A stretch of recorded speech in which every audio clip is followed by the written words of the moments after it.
کہ تقریباً ابھی تک 1000 سے زیادہ مسلمان شہید ہو چکے ہیں۔ اس سے پہلے کہ تمہاری روح کو نکال کے تجھے زندہ کیا جائے تو خود کو کیا کر دے؟ زندہ کر دے۔ تو آج ویسے ہی مسلمان جو کہے کہ ہم $2 کروڑ تو دے دیں گے، لیکن ان کی مدد کیسے کریں؟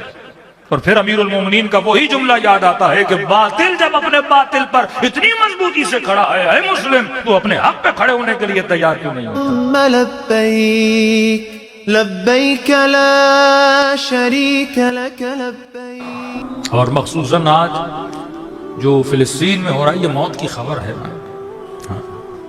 کہ تقریباً ابھی تک 1000 سے زیادہ مسلمان شہید ہو چکے ہیں۔ اور جو مسلمان ان شہداء کا تماشا دیکھ رہے ہیں اور وہ یہ سمجھیں کہ ہم زندہ ہیں، کچھ لوگ جب رسول کے سامنے سے آ رہے تھے، نبی نے فرمایا یہ زندہ لاشیں ہیں جو چل رہی ہیں۔ اسلام میں حیات کا تصور ہو رہا ہے۔ اگر حیات حیوانی گزارنی ہے تو کئی بلیاں، کئی کتے اور کئی کبوتر اور کئی حیوانات آپ کی فضاؤں میں اور آپ کی گلیوں میں گھوم رہے ہیں۔ اس کو زندگی نہیں بولتے، اس کو حیات جسمانی بولتے ہیں۔ فرمایا زندہ وہ ہے جس کا ضمیر زندہ ہو، زندہ وہ ہے جو اپنے ضمیر کے آواز پہ لبیک کہے۔ کئی بار ہمیں 2 موتیں آتی ہیں، ایک موت جو ہم خود کو دیتے ہیں اپنے ضمیر کو مردہ کر کے۔ تبھی فرمائے موتو قبل ان تموت، اس سے پہلے کہ تجھے موت آئے خود کو موت دو۔ کیا مطلب؟ کبھی کبھی موت معنی زندگی میں بھی آتی ہے، کیونکہ موت سوئے ہوئے آدمی کو جگانے کا بھی نام ہے۔ معصوم فرماتے ہیں موتو قبل ان تموت، اس سے پہلے کہ تمہاری روح کو نکال کے تجھے زندہ کیا جائے تو خود کو کیا کر دے؟ زندہ کر دے۔ اگر دنیا میں اتنے مسلمان ہیں اور تماشا دیکھیں کہ ہزاروں مسلمانوں کی جانیں لی جا رہی ہیں، بچوں کو مارا جا رہا ہے، خواتین کو مارا جا رہا ہے، اور کچھ مسلم ممالک یہ بولیں کہ ہم اتنا پیسہ دے دیں گے۔ تھے ہمارے اندر بھی کچھ ایسے شیعہ جو کہتے تھے مولانا امام زمانہ آئیں گے، ہم فنڈنگ بڑی کریں گے، لڑیں گے نہیں، مولا کو پیسوں کی ضرورت ہوگی، ہم پیسے تو ضرور دیں گے، لیکن میدان جہاد میں جانا مولانا یہ ہمارا کام نہیں ہے۔ ہم بزنس اچھا کر لیتے ہیں لیکن تلوار کون اٹھائے؟ ہم دکان پہ بیٹھنا تو جانتے ہیں لیکن سختیاں کون برداشت کرے؟ تو آج ویسے ہی مسلمان جو کہے کہ ہم $2 کروڑ تو دے دیں گے، لیکن ان کی مدد کیسے کریں؟ اور پھر امیر المومنین کا وہی جملہ یاد آتا ہے کہ باطل جب اپنے باطل پر اتنی مضبوطی سے کھڑا ہے، اے مسلم تو اپنے حق پہ کھڑے ہونے کے لیے تیار کیوں نہیں ہوتا؟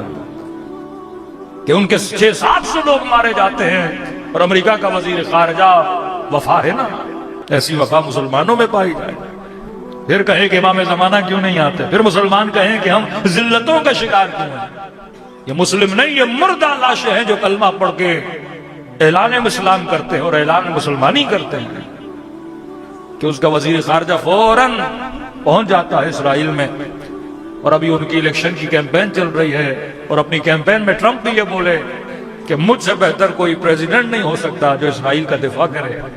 تو یہ باطل اپنے باطل کی حمایت میں کس طرح کھڑا ہے کہ اپنا اسلحہ بھی بھیجے، اپنے فوجی بھی بھیجے، اپنے جہاز بھی بھیجے، اور ایک طرف دوسری امت مسلمہ کے پورا پاکستان کرکٹ پہ لگا ہوا ہے کہ ہماری ٹیم نے چھکے کتنے مارے اور 4 کتنے مارے۔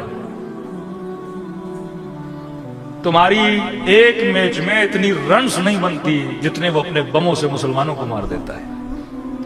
یہ مردہ ضمیروں کی مثال ہے کہ کس حال میں یہ مسلمان میچ دیکھ سکتا ہے اور تالیاں بجا سکتا ہے اور خوش ہو سکتا ہے۔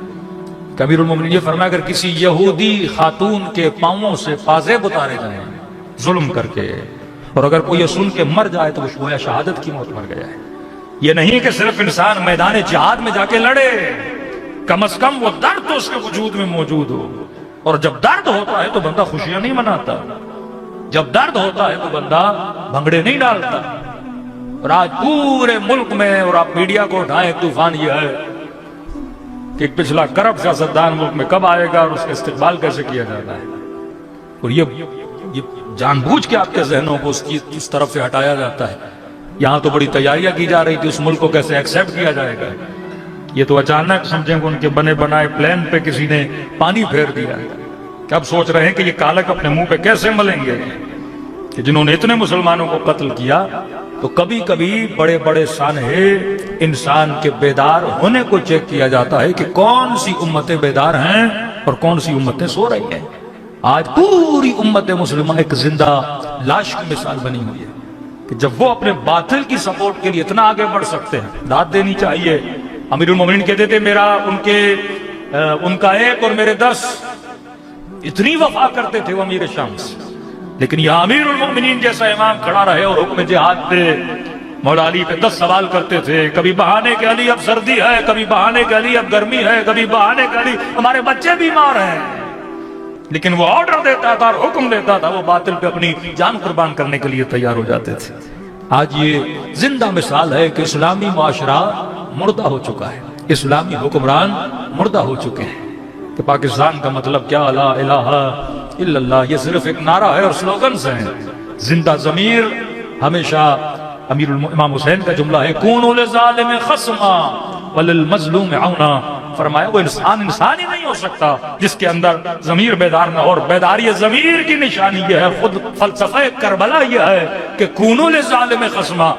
کوئی بھی ظالم ہو, کسی بھی مکتب اور مذہب سے اس کا تعلق ہو, تیرا اپنا ہو یا غیر ہو, فرمایا خصما, خصومت رکھو, دشمنی رکھو, اس ظالم کی نفرت اپنے دل میں پیدا کرو. وللمظلوم عونا, مظلوم کسی بھی قوم کا ہو اس کے لیے تمہارے دل میں کیا ہونا چاہیے, احساس ہمدردی ہونی چاہیے, احساس مدد ہونا چاہیے. جب یہ بیداری تمہارے وجود میں ہوگی تو تو حقیقت میں کیا ہے, کربلائی ہے. آج واقعاً پوری دنیا سوئی رہی اور حقیقت میں جنہوں نے کہا کہ ہم آپ کی مدد کریں گے وہ وہی تھے جو علی ابن ابی طالب کو ماننے والے تھے.